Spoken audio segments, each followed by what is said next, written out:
Good morning student, welcome to my channel student support. मैं अंकुर पांडे। आज हमारे इस नए वीडियो में हम सब डिस्कस करेंगे सतत आवेश वितरण, कॉन्टिन्यूअस चार्ज डिस्ट्रीब्यूशन। तो आइए इसके बारे में आपको हम बताते हैं क्या होता है सतत आवेश वितरण। कि जैसे यदि किसी वस्तु पर आवेश एक समान रूप से फैल जाए तो यह सतत आवेश वितरण कहलाता है। लेकिन कहने का मतलब क्या है, स्थितियां कैसे हो सकती हैं वो उसके आकार पर डिपेंड करेंगी। आकार कैसा होगा तो उसी हिसाब से हम उसको डिफाइन करेंगे। तो आइए हम आपको इसकी परिभाषा यहाँ पर नोट कर देते हैं कि यदि किसी वस्तु पर आवेश एक समान रूप से फैला हो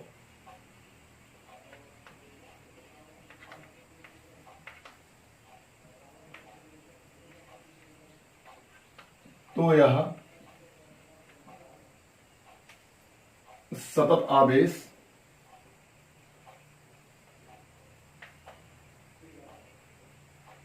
वितरण कहलाता है।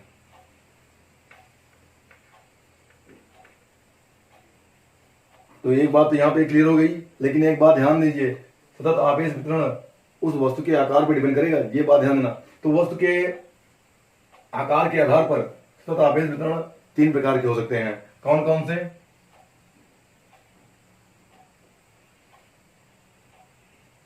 वो तीनों प्रकार हम आपको यहां पे दिखाते हैं, ध्यान देना ये बात।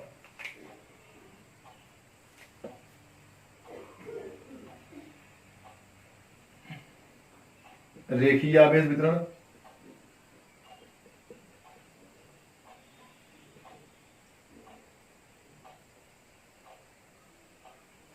पृष्ठीय आवेश वितरण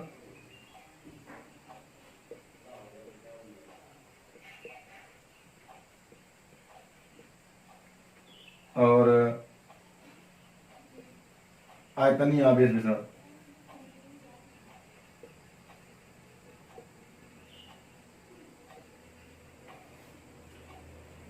तो देखिए यहाँ पे रेखीय आवेश वितरण, पृष्ठीय आवेश वितरण और आयतनीय आवेश वितरण, ये तीन होते हैं। कहने का मतलब कि अब आइए हम आपको बताते हैं एक एक करके क्या होता है रेखीय आवेश वितरण, क्या होता है पृष्ठीय आवेश वितरण, क्या होता है आयतनीय आवेश वितरण। अब देखिए रेखीय आवेश वितरण का मतलब क्या होगा कि यदि किसी तार पर आवेश एक समान रूप से फैला हो तो रेखीय आवेश वितरण कहलाता है। ये बात यहाँ पे क्लियर हो गई। और सेकेंडरी, अगर पृष्ठीय आवेश वितरण की बात करेंगे, यदि किसी वस्तु के पृष्ठ पर आवेश एक समान रूप से फैला हो तो उसे पृष्ठीय आवेश वितरण कहेंगे। और आयतनीय आवेश वितरण क्या होता है कि यदि किसी ठोस के संपूर्ण पृष्ठ पर आवेश एक समान रूप से फैला हो तो उसे आयतनीय आवेश वितरण कहेंगे। तो आइए हम एक एक करके सबका व्यंजक निकालते हैं। क्या क्या व्यंजक आएगा कि अगर हम सिर्फ रेखीय आवेश वितरण पर ही डिस्कस करें, एक एक करके हम तीनों पर करेंगे डिस्कस, और तीनों के क्या व्यंजक बनेंगे ये आपको दिखाते हैं। तो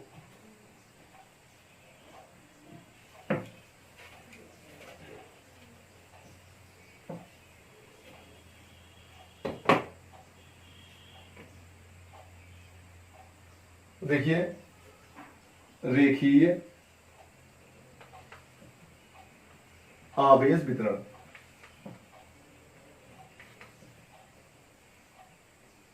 अब रेखीय आवेश वितरण में सबसे पहले हमने एक तार लिया,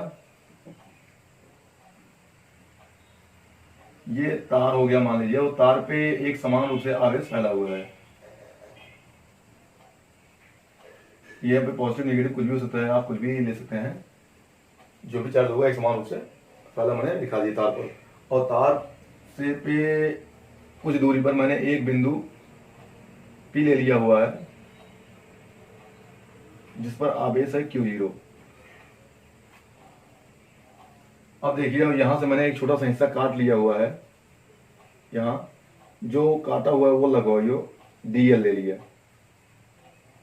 अगर इसको काटने पर इसका लगवाइयो DL हो गया तो यहां पे अगर आवेश की बात देखी जाए तो वो DQ हो जाएगी। अब यहां से मैंने इसको मिला दिया हुआ है। अब देखिए यहां हम इसको क्यों नॉट कर दे रहे हैं।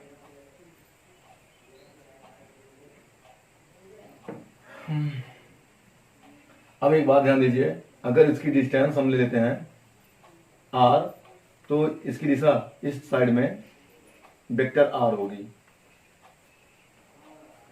वेक्टर r होगी, और पूरी दूरी r है। और ये जी की यहाँ पॉजिटिव है, क्यू नॉट जो है ये एक आवेश है, परीक्षण आवेश जो मैंने माना हुआ है, और इसी एक पर हम रेखीय आवेश वितरण निकालेंगे और उस पर क्या व्यंजक आएगा, और ये जो है बाहर की ओर बल लगेगा। मान लीजिए यहाँ पे वेक्टर जब दिखा दिया मैंने, ये हो जाएगा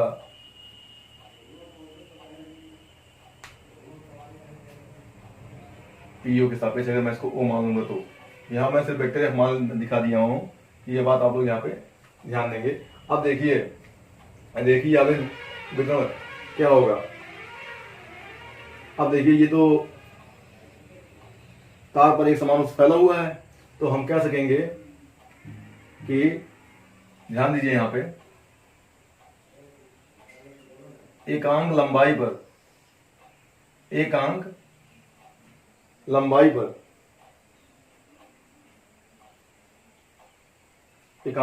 पर उपस्थित आवेश को रैखिक आवेश घनत्व कहते हैं। सबसे पहले हम इसकी डेंसिटी निकालेंगे। जब तक डेंसिटी निकालेंगे नहीं तब तक हम इसको डिफाइन नहीं कर पाएंगे।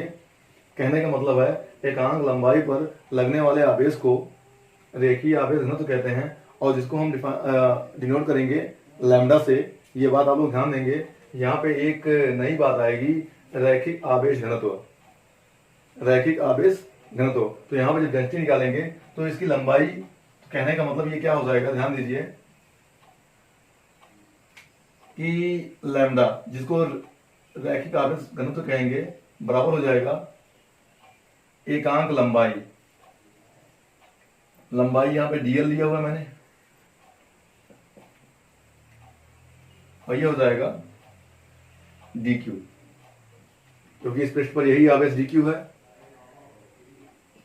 अब देखिए एकांक लंबाई पर लगने वाला आवेश या उपस्थित आवेश जो है रैखिक आवेश घनत्व कहलाता है। अब देखिए यहां डीक्यू क्या हो जाएगा, लैम्डा डीएल। अब देखिए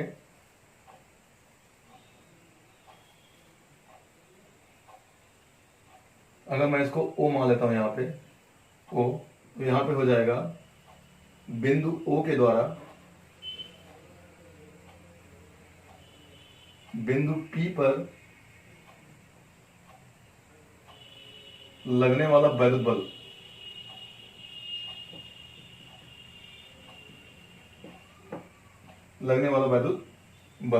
तो बिंदु ओ पर बिंदु ओ के द्वारा बिंदु पी पर लगने वाला बल।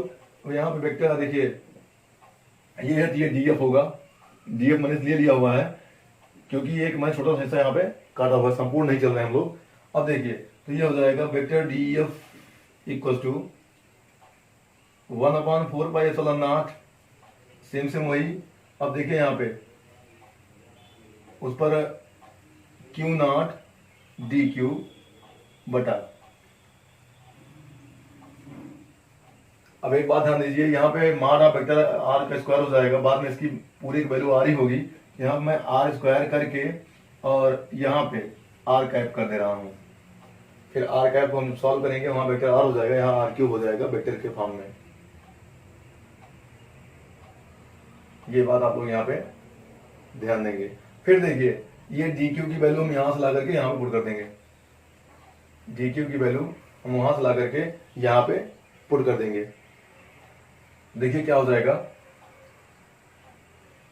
कि अतः तो समीकरण फर्स्ट मान लीजिए, समीकरण 1 से तो यहां होता है vector d F equal to 1/4πε0 q naught अब देखिए ये हो जाएगा लैम्डा डी एल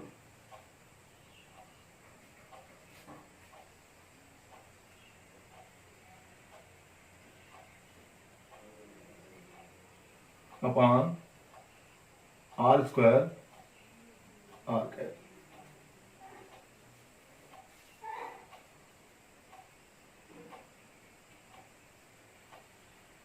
अब देखिए इसको सॉल्व करने के लिए हम क्या करेंगे, अब तक तो मैंने एक छोटा सा लघु अवयव काटा हुआ था, वहां पे चेक किया तो स्थिति कुछ ऐसे आ रही है। अब यहाँ पे हम क्या करेंगे, संपूर्ण के लिए इसके दोनों पार्ट का मतलब संपूर्ण तार पर जो बल लगेगा, क्या बल लगेगा इसको हम चेक करते हैं। और यहाँ पे क्या करेंगे, दोनों पक्षों में समाकल ले लेंगे। जब दोनों पक्षों में समाकल ले लेंगे, ध्यान देना, तो यहाँ पे कुछ ये स्थिति ऐसे हो जाएगी। अब देखिए ये डी एफ कहने का मतलब ये डीएल फिर डीएल फिर डीएल ऐसे काटते हुए जाएंगे, डीएल डीएल डीएल संपूर्ण डीएल हो जाएगा ये, ठीक है। और सबके लिए अगर बल भी होगा, ठीक है, तो बल भी होगा, तो कहने का मतलब है यहाँ पे ये 60 होकर के पूरा संपूर्ण बल एफ हो जाएगा। यहाँ पे मैं लिख रहा हूं, इसको हटा कर 2 मिनट रुकिए, 2 मिनट। तो संपूर्ण तार पर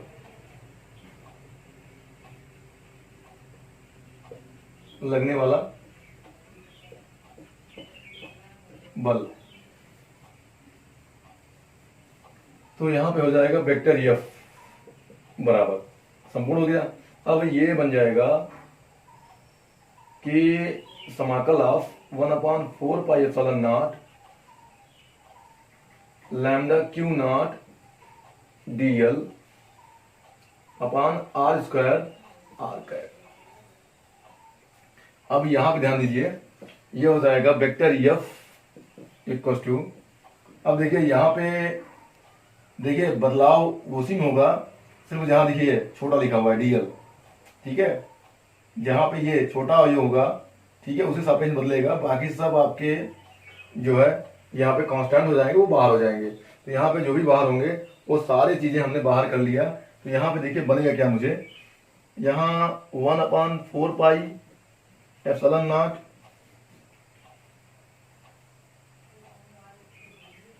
lambda Q naught upon are square are cap और समाकलन ऑफ डीएल। अब समाकलन ऑफ डीएल जब करेंगे तो भैया संपूर्ण तार लंबाई क्या होगी, संपूर्ण तार लंबाई एल हो जाएगी, अर्थात वेक्टर एफ बराबर 1/4 पाई एप्सिलॉन नॉट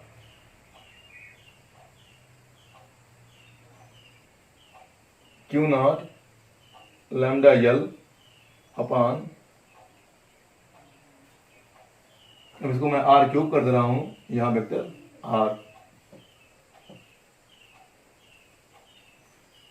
ये आपकी आ गई व्यंजक। अब आइए हम आगे पृष्ठीय आवेश वितरण के बारे में व्यंजक निकालते हैं। तो आइए उसको फिर आप समझा देते हैं इसी जैसे।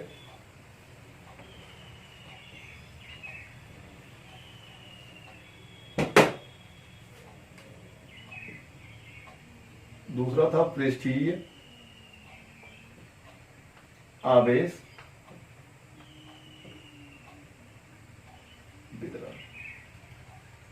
देखिए पृष्ठीय आवेश वितरण के लिए सबसे पहले यहाँ पे आपको पता ही है कि पृष्ठ पर आवेश एक समान रूप से फैला होगा, और जब यहाँ पे पृष्ठीय आवेश वितरण की बात तो आई तो एक समान रूप से फैला, ये तो बात सबको पता है।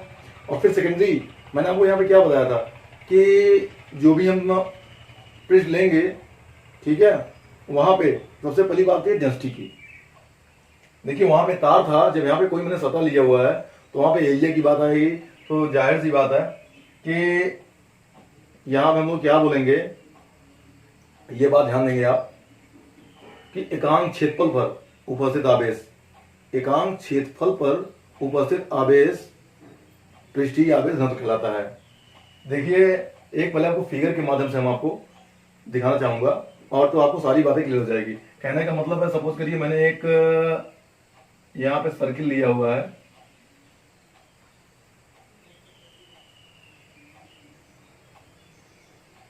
और सर्किल पर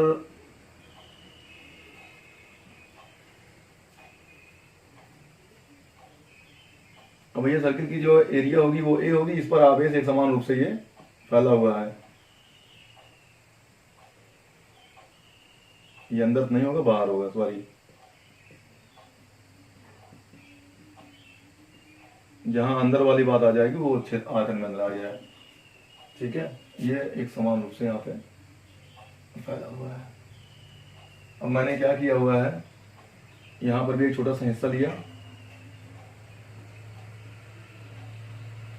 जो, अगर ये संपूर्ण ए था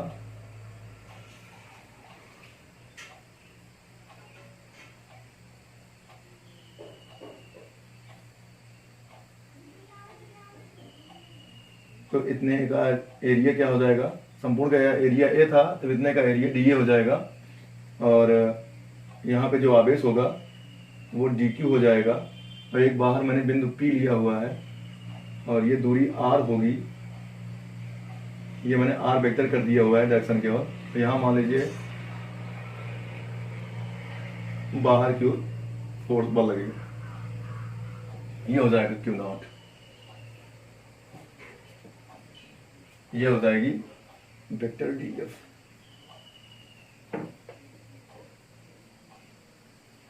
छोटा सा हिस्सा काटा हुआ है और जब छोटा सा हिस्सा काटूंगा तब इसका जो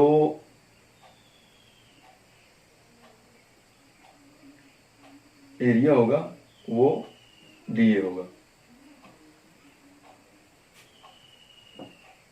इसका जो एरिया होगा वो डी ए होगा। तो आइए हम आपको यहाँ पे दिखाएंगे। सबसे पहले आंक हो जाते हैं पृष्ठीय आवेश घनत्व क्या होता है। एकांक क्षेत्रफल पर उपस्थित आवेश पृष्ठीय आवेश घनत्व कहलाते हैं। और ये आप देखिए काफी इंपॉर्टेंट है, कई बार ये पूछा गया है, ये बहुत ही छोटी चीज है और इसको आप हमेशा याद रखेंगे कि देखिए आवेश घनत्व क्या होता है, पृष्ठीय आवेश घनत्व क्या होता है और आयतनीय आवेश घनत्व क्या होता है। तो देखिए, तो पृष्ठीय आवेश घनत्व क्या होता है, हमारा देखिए वहां परिभाषा नोट नहीं किया हुआ था, यहाँ नोट कर दे रहे हैं हम कि एकांक क्षेत्रफल पर उपस्थित आवेश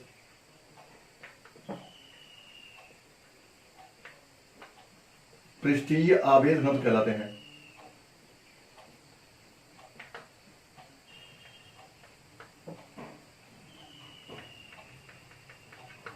इसे सिग्मा, ये सिग्मा का सिंबल है, से रिप्रेजेंट करते हैं। अब देखिए यहां पे, तो कहने का मतलब इस परिभाषा के हिसाब से जो पृष्ठीय आवेश घनत्व आएगा वो आएगा सिग्मा इक्वल टू, सबसे पहले एकांक क्षेत्रफल, यहां पे एकांक क्षेत्रफल क्या है, डी है, और आवेश क्या होगा, D Q by D A, अर्थात डी क्यू क्या हो जाएगा, सिग्मा डी ए। ये हो गया फर्स्ट कंडीशन। अब एक बात ध्यान देंगे फिर से, अगर मैं इसको सपोज करिए कोई बिंदु ओ ले लेता हूं, अगर ये मैंने इसको ओ मान लिया और ओ के द्वारा पी पर बल लगेगा क्यों, इस पर, ठीक है। तो लिखेंगे बिंदु ओ के द्वारा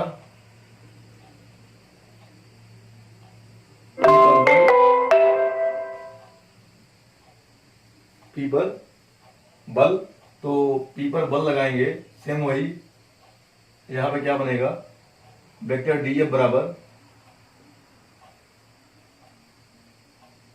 1/4 pi epsilon naught d q naught upon. अब एक बात ध्यान दीजिए, ये पूरी दूरी आर थी, यहाँ पे माना वेक्टर आर का स्क्वायर होगा, तो हम यहाँ पे डायरेक्ट कर दे रहे हैं, ये आर स्क्वायर हो जाएगा और यहाँ पे आर कैप होगा, ठीक है। और आर कैप को हम फिर से सॉल्व करेंगे तो यहाँ आर क्यूब हो जाएगा, यहाँ वेक्टर आर बन जाएगा, जैसा मैंने आपको दिखाया हुआ था। आइए उसको भी नोट कर देते हैं, अर्थात डी एफ बराबर, देखिए 1/4 पाई एप्सिलॉन नॉट, और ये डी क्यू की वैल्यू ऊपर से नोट कर ले रहे हैं हम, ये हो जाएगा sigma d A q naught upon, ये हो जाएगा आर क्यू, यहां वेक्टर आर हो जाएगा। आपको पीछे की वीडियो में बताया हुआ है, ये जब सॉल्व करेंगे तो यहाँ आर क्यूब हो जाएगा। ठीक है, अब देखिए ये वेक्टर आर हो गया। अब यहाँ पे ये तो आ गई इस जो छोटे सा अवयव मैंने काटा हुआ था। अब हम संपूर्ण के लिए बात करेंगे। हम तो संपूर्ण पृष्ठ पर बिंदु P के द्वारा लगने वाला बल, जब संपूर्ण पृष्ठ की बात करेंगे तो सेम सेम वही करेंगे, हम समाकलन कर लेंगे और यहां पे जो डीएफ था वो पूरा पूरा फोर्स हो जाएगा। अब डीएफ मतलब एक छोटा सा हिस्सा था, क्योंकि पहले मैंने चेक किया, चेक करने के बाद संपूर्ण की हम संपूर्ण पृष्ठ पर बात करेंगे। और संपूर्ण पृष्ठ पर यहां पे देखिए ये डीए, ये छोटा सा एरिया आपका था। अब देखिए ये क्या हो जाएगा, 1/4 पाई एप्सिलॉन नॉट। जितने कांस्टेंट चीजें हैं जो अपने सामने बदलेगी नहीं उसको हम बाहर कर लेते हैं। देखिए क्यू नॉट नहीं बदलेगी, लैम्डा नहीं बदलेगी, आर क्यूब नहीं बदलेगी यहाँ पे, और वेक्टर आर नहीं बदलेगा। तो यहाँ पे लैम्डा ये चेंज, कोई परिवर्तन नहीं होगा, आवेश में भी कोई परिवर्तन नहीं होगा, इसके डिस्टेंस में भी कोई परिवर्तन नहीं होगा। तो यहाँ समाकलन लग जाएगा, ये हो जाएगा डी ए, ये यहाँ पे एरिया लगा दिया। अब देखिए ये जो डी ए है ये इस वृत्त का क्षेत्रफल होगा जो सर्किल बनाया हुआ है। अगर ये सर्किल है तो सर्किल देखिए मैंने यहाँ पे कोई केंद्र होगा और इसको सपोज कर लेते हैं कि इसकी त्रिज्या जो है स्मॉल ए है, स्मॉल ए है। और हम चाहेंगे जब इसको सॉल्व करेंगे इस डीए के स्थान पे पूरे की एरिया लिख देंगे, पाई ए स्क्वायर लिख देंगे, और नहीं तो हम इसी को छोड़ देंगे, वो पृष्ठ पर डिपेंड करेगा, जो पृष्ठ होगा उसी का हम एरिया निकाल करके लिख देंगे यहाँ पे। ठीक है, तो इसका संपूर्ण एरिया क्या हो जाएगा, पाई ए स्क्वायर। जब इसके स्थान पे पाई ए स्क्वायर लिखेंगे तो ये चीजें हट जाएंगी। ठीक है, तो कहने का मतलब है ये यहां मैंने एक सर्किल बनाया हुआ था, तो सर्किल के हिसाब से यहाँ पे डीए होगा, और नहीं तो यही उसका रिक्वायर्ड व्यंजक है। अब देखिए सर्किल के हिसाब से ये हो जाएगा vector F equal to 1/4 pi epsilon naught sigma Q naught upon R cube vector R, ये हो जाएगा पाई ए स्क्वायर। तो ये आई इस वृत्त के लिए। ठीक है, अब बात करते हैं आयतनीय आवेश वितरण की। तो आइए आयतनीय आवेश वितरण की कंडीशन क्या आएगी उसको हम निकाल के आपको दिखाते हैं।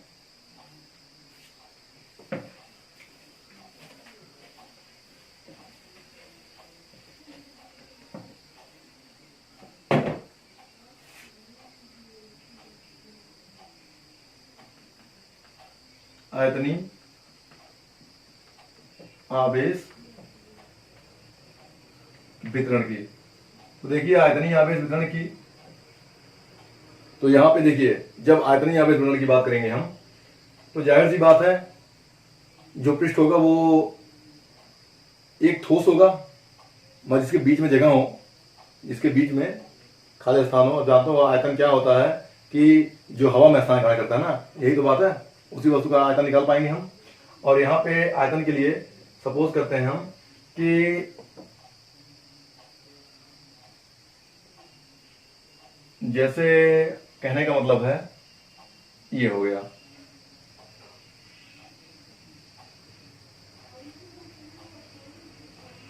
ये हो गया।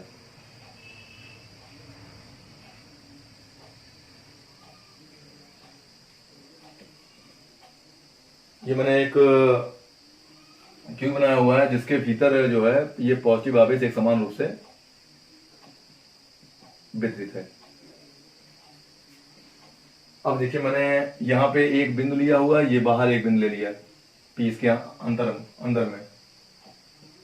देखिए ये तो ये क्यूबिक है, घन है, तो इसकी दूरी तो भैया सेम वही आर ही होगी, आर ही मान रहे हैं यहाँ पे हम।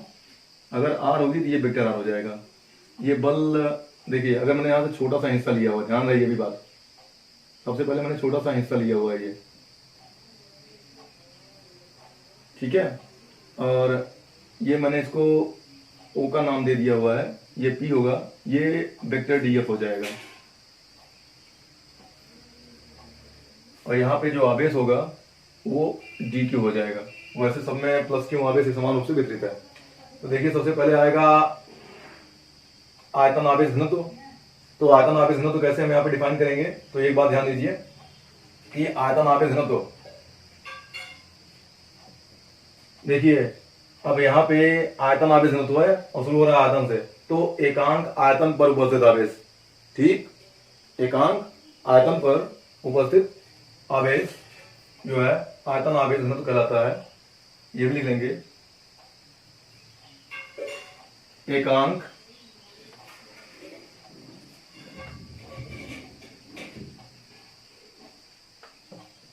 आयतन पर उपस्थित आवेश की मात्रा, उपस्थित आवेश की मात्रा आयतनी आवेश घनत्व कहलाता है। इसे रो से रिप्रेजेंट करते हैं। अब देखिए, तो अगर इसे हम रो से रिप्रेजेंट करेंगे तो परिभाषा के हिसाब से हो जाएगा रो इक्वल टू, अब देखिए इसका जो है जो छोटा सा हिस्सा होगा तो उसको हम भैया एकांक आयतन डीवी मान लेंगे, वॉल्यूम होगा ना डीवी मान लेंगे, और आवेश क्या है डी क्यू है, अर्थात D Q equal to rho DV. अब रो डीवी पर फिर से वही करेंगे, बिंदु ओ के द्वारा पी पर लगने वाला विद्युत बल, ओ के द्वारा बिंदु पी पर लगने वाला विद्युत बल, ये हो जाएगा। देखिए तो यहां पे जो बल लगेगा वो वेक्टर डी एफ होगा 1/4πε0। देखिए सेम प्रोसेस वही होगा, D Q Q naught upon are square, यहां आर कैप हो जाएगा। अब एक बार करिए, हम ला करके यहां पे डी क्यू की वैल्यू पुट कर देते हैं, तो ये हो जाएगा vector d F 1/4πε0, d q की वैल्यू है rho d V, rho d V q naught upon, इसको और शॉर्ट कर दे रहे हैं आर क्यू, ये हो गया वेक्टर आर। ये तो हो गया उस छोटे से हिस्से के लिए। अब आइए हम इस घन के संपूर्ण पृष्ठ पर, तो इसको घन ना कह करके ठोस कह रहे हैं, क्योंकि आकृति कैसे भी होगी तो आकृति के हिसाब से हम चलेंगे, ठीक है। तो ठोस के संपूर्ण पृष्ठ पर क्यू नॉट के द्वारा विद्युत बल, अब देखिए जब हम क्यू नॉट पर विद्युत बल निकालेंगे तो देखिए ये डी एफ कन्वर्ट होकर के संपूर्ण हो जाएगा, ये हो जाएगा वेक्टर एफ इक्वल टू, अब यहां पे देखिए कहने का मतलब है यहां पे वही हिस्सा सिर्फ डीवी था, उसी डीवी को कन्वर्ट करेंगे और बाकी जो चीजें हैं जो बदलने वाला नहीं है उसको बाहर कर लेंगे। तो जो बदल नहीं रहा यहाँ पे 1/4πε0, इसमें कोई परिवर्तन नहीं होगा, और Q naught upon R cube vector R, यहां तक तो कोई परिवर्तन नहीं होगा, जहां पे कोई परिवर्तन नहीं होगा वो कांस्टेंट होकर के बाहर हो जाएगा, ठीक है। और ये हो जाएगा समाकलन लगा करके डीवी एट वॉल्यूम, उस सरफेस का वॉल्यूम निकालना है। अब देखिए ये जो मैंने डीवी लिखा हुआ है, अब यहाँ पे जब मैंने वॉल्यूम लगाया अर्थात संपूर्ण पृष्ठ की वॉल्यूम, अगर ये घन है तो घन का आयतन का फार्मूला यहाँ पे नोट कर देंगे और ये पोर्शन गायब हो जाएगा। तो यही हमारा व्यंजक है रिक्वायर्ड, और इसी हिसाब से हम जो है निकालते हैं।